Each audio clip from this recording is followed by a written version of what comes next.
तुम अब डीठ बनकर यहाँ क्यों खड़े हो, जरा शर्म हो तो नैब में जाओ।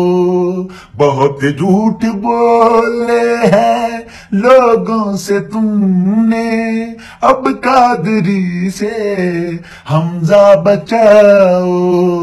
बड़ा ढीठ हूँ मैं ये सबको पता है, मगर चवल होने का अपना नशा है। मुझे खान साहब का पार नहीं है, बिलावल से डरना क्या अभी वो बचा है।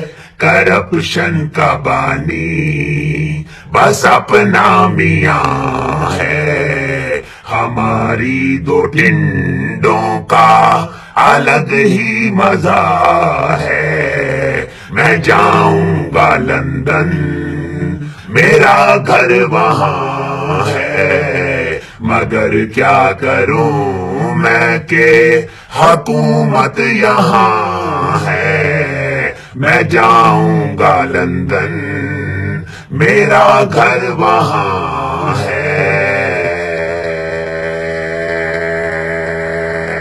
शेर